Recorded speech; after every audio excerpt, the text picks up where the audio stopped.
I'm here today with Gene Bicknell. I think he doesn't need an introduction. We're going to take a drive in my car. We've both had the COVID and we've both been vaccinated, so we're not wearing our masks. It's just the two of us in the car today. Yeah, come on. I think you're doing this because you want people to see how ugly I am.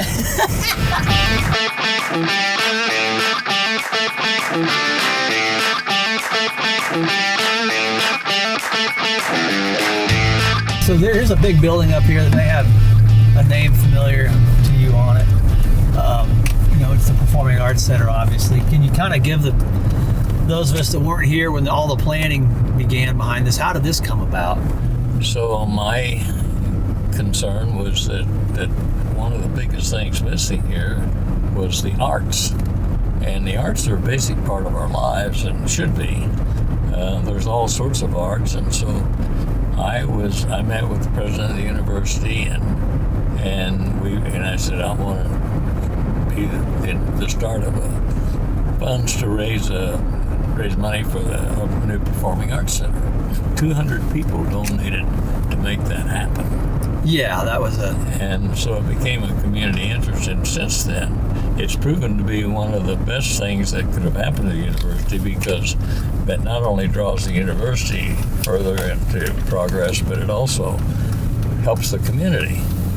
Well, it's been, for us, just as the person trying to kind of grow the city, it was that first big facility. We're pulling into one of the housing developments here now. I don't know if you've been out here in a while. It was one of the first, and there's that Renew Clinic that Dr. Eutzis has put together. That place is unbelievable. I just visited her there Monday. Did you go there? We've all taken a couple of spins through there. She's got a great practice, but this whole area is really popping. Dr. Jackie, she's a remarkable woman. And then the Community Health Center is another fabulous thing for the community, and I have got involved in that, and Dan Minnis and Dr. Modlin, but especially Krista Postai. That woman has done a remarkable job and a very mind-boggling job of developing those community networks all around this area. And she's very humble, and she doesn't like to be praised, but she's just done so many good things that I've known Krista since she was a little girl because her parents were friends of mine. What do you think of this? I think that's beautiful. Yeah, this is a housing development. This is something else. It's now, this is Mickey Venice, right? Yeah, this is Mickey's, and it's called Silverback, and it's got about 10 houses underway. And well, I know Mickey from when he grew up too. Yeah, he's a Pittsburg guy, right? Oh yeah. I heard he was quite an athlete. He was a great athlete, and his there he is, right there. He's in the peach shirt. Let's see if we can't get a. Hey, we got parking rules out here. This isn't just some cow pasture. I love this guy. Oh, I used to be bowling on many nights. Hey,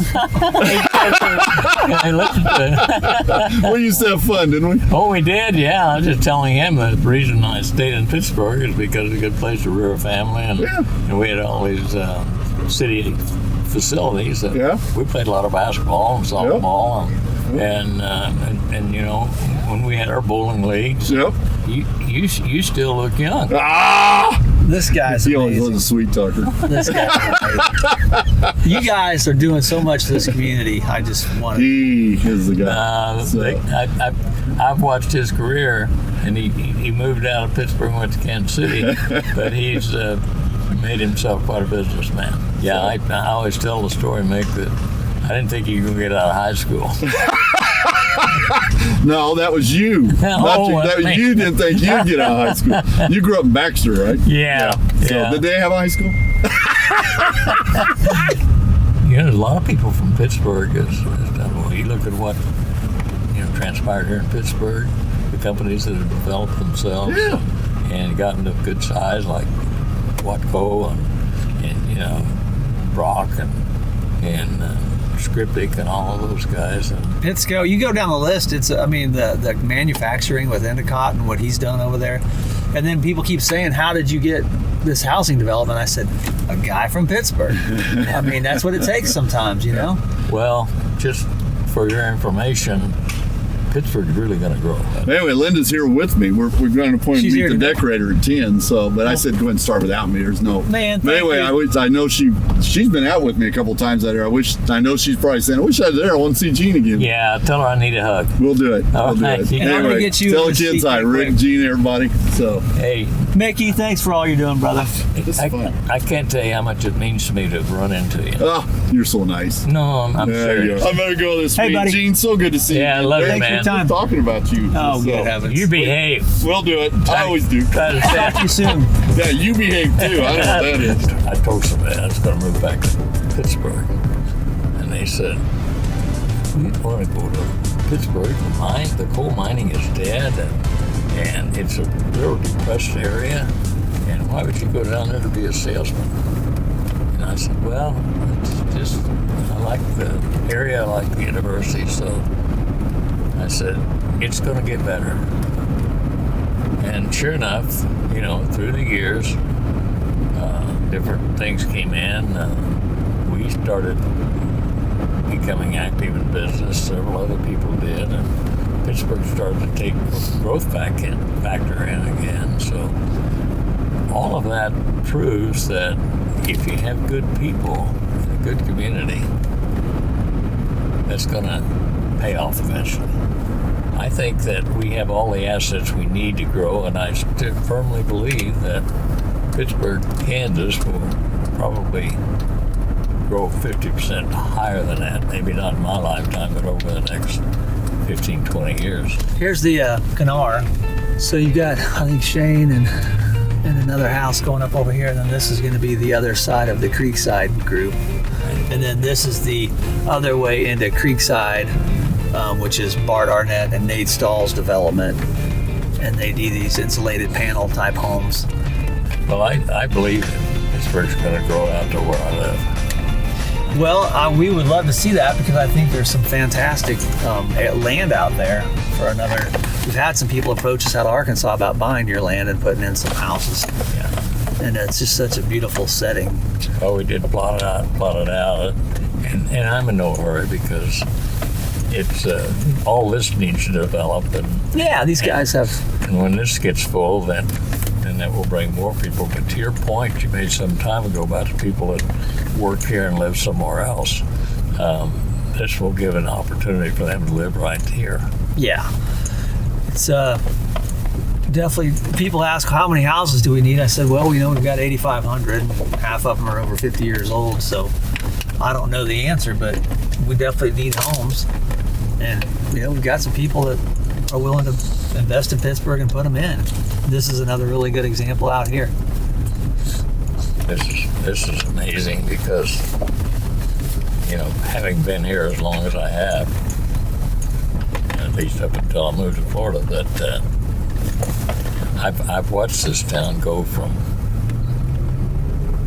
low level to doing extremely well. The thing about Pittsburgh, people don't look up or down to you whether you're rich or poor. They look at you as an individual. And that's exactly what makes this town special. When was your jump to being an entrepreneur? I've been asked, Darren, what was my key to success? I said, well, it was never a desire to be rich. It was just a fear of being poor. Because I'd been poor and I didn't know the difference, but I knew that there was something better. You didn't like it. So my challenge was to be successful. And I didn't know what it was. I found a pizza place one time, and I was hiring and training salespeople for the life insurance company. And I'd have to go to Topeka for the training school to train the new people. And after I get done around 7 in the evening, my family was in Pittsburgh, so I'd have to find a place to eat. And I went to a Pizza Hut and ordered one. And I'd only had pizza twice before in my life. Once on the Belt Loop of Chicago, and the other time in La Crosse, Wisconsin, at the military camp. So anyway, I went and ordered it. And when they brought it, I took a bite of it, and they baked it at 500 degrees and it burned the top of my mouth. And I thought, everybody should have that experience. So I decided to. Mouth blisters. So I just what the wrote world to is. the company, got a couple franchises, and started from there. And then I never took the money out. I didn't buy fancy things or live high on a hog. I just kept putting the money back in. So my motivation was to leave my kids more than I had.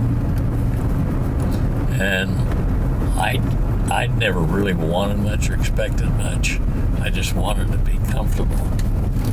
So all in all, I guess when I look back at it, that God had a lot to play in it.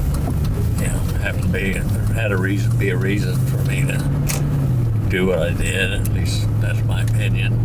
But you had that great work ethic. You got up every morning. And what's this sign say here? It say Gene Bicknell Traffic Way. Oh my goodness. Who's that guy? I have no idea. It must be some idiot. Who's that guy? Well, there's a little company here. This little, what is that? It's called Laco. There's another. They're doing something. That's McNally's old building too. This family, Dick Webb and Kay Lynn, been friends of mine for years. I used to catch a 6 o'clock flight out of Joplin to do my business, and almost every Monday morning, and Dick would be there. We'd be on the same flight. And now they're grown up. Their kids are my kids' age, and Rick, the son, and his sister have taken that business, and they've turned it into Man, they have. almost a worldwide situation. But I know they're in Australia. I think they bought a couple of more rail lines this week. I was talking to one of them, and I said, "What have you been doing?" He said, "Oh, we've been busy. We're buying a couple." I'm just like, Yeah, they're Rick, so good at their business. They're just so service oriented and taking care of people, and that's what we're talking about. It's just well, you won't find a finer human being than Rick Webb. And then Rick Baden used to be work with me.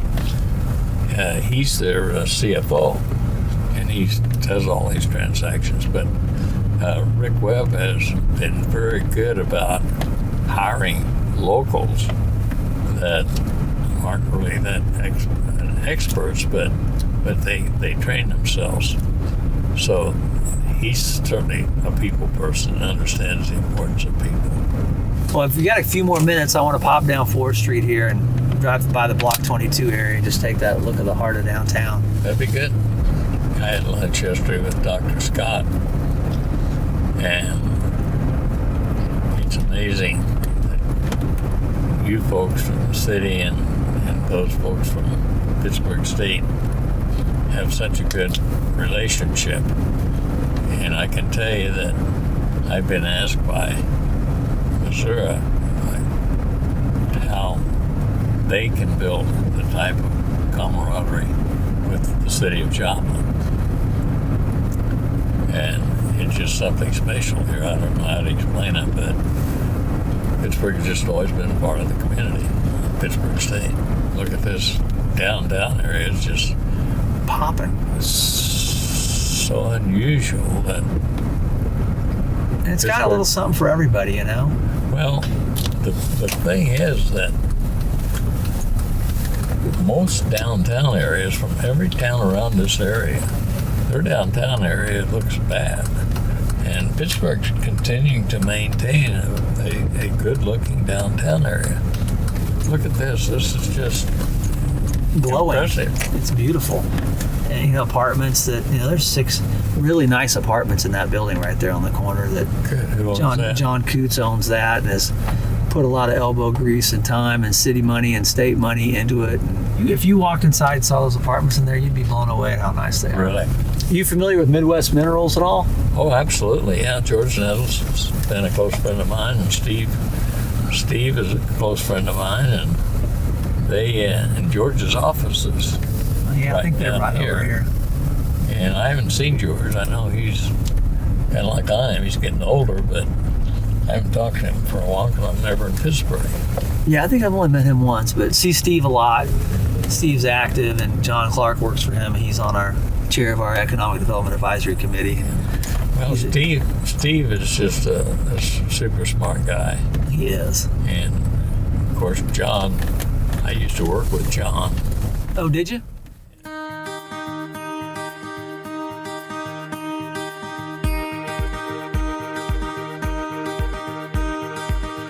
I'm going to go have lunch with Rick Webb. Well, then you're upgrading from driving around with me for an hour. No. Out of the 24 movies I've done, 15 of them I've never seen.